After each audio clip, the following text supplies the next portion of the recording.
మంచు మోహన్ బాబు ఇంట్లోని వివాదాలకు ఏమాత్రం ఫుల్ స్టాప్ పడడం లేదు. మంచు ఫ్యామిలీలో దశల వారీ కాంట్రవర్సీలు క్రియేట్ అవుతూనే ఉన్నాయి. ఇప్పటికే ఆస్తుల పంపకాల విభేదాలతో మోహన్ బాబు కుటుంబ వ్యవహారం రచ్చరచ్చ కాగా ఇప్పుడు కార్ల రగడ కాకా పుట్టిస్తుంది. తన ఇంట్లోని కార్లను అన్న మంచు విష్ణు చోరీ చేశాడంటూ మనోజ్ హైదరాబాద్ నార్సింగ్ పోలీసులను ఆశ్రయించడం హాట్ టాపిక్ గా మారుతోంది. తాను ఇంట్లో లేనప్పుడు కారుతో పాటు కాస్ట్లీ వస్తువులను విష్ణు ఎత్తికెళ్లారని నార్సింగ్ పోలీసులకు ఇచ్చిన ఫిర్యాదులో పేర్కొన్నాడు మంచు మనోజ్. జల్పల్లిలోని ఇంట్లోకి 150 మంది వ్యక్తులు చొరబడి విలువైన వస్తువులను తీసుకెళ్లారని చెప్పుకొచ్చారు. తన ఇంట్లోని కార్లన్నీ విష్ణు ఆఫీసులో ఉన్నాయంటూ వాటికి సంబంధించిన ఆధారాలను పోలీసులకు అప్పగించారు. కొంతమంది గోడలు దూకి ఇంట్లోకి ప్రవేశించారని ఫిర్యాదులో తెలిపారు.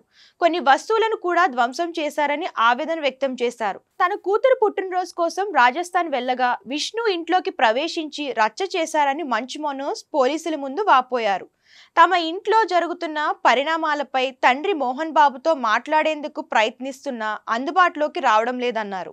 ఈ నేపథ్యంలోనే మంచు విష్ణుపై చర్యలు తీసుకోవాలని, తనకు న్యాయం చేయాలని మంచు మనోజ్ నార్సింగ్ పోలీసులను వేడుకోవడం ఆసక్తిగా మారుతోంది.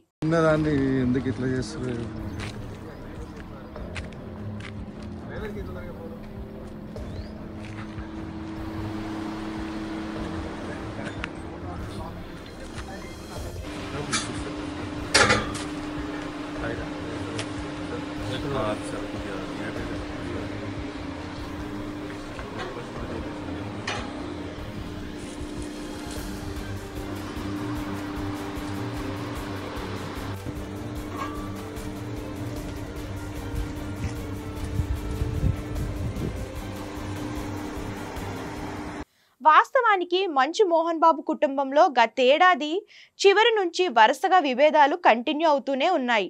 ఇప్పటికే మోహన్ బాబు విష్ణుపై మంచు మనోజ్ పలుమార్లు పోలీసులకు ఫిర్యాదు చేశారు.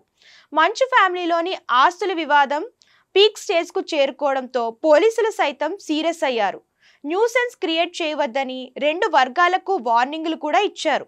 అందరూ కూర్చొని ఇంటి సమస్యలు పరిష్కరించుకోవాలని మోహన్ బాబు ఫ్యామిలీకి స్పష్టం చేశారు. ఈ క్రమంలో మంచు ఫ్యామిలీలోని విభేదాలు కాస్త సర్దుకున్నాయనే లోపే తన అన్న విష్ణుపై మనోజ్ ఫిర్యాదు చేయడం చర్చనీయాంశం అవుతుంది. మొత్తంగా మనోజ్ ఫిర్యాదుతో మంచు ఫ్యామిలీలో మరోసారి వివాదాలు రచ్చరేపుతున్నాయి. అయితే మనోజ్ ఆరోపణలపై విష్ణు ఎలా రియాక్ట్ అవుతారో చూడాలి.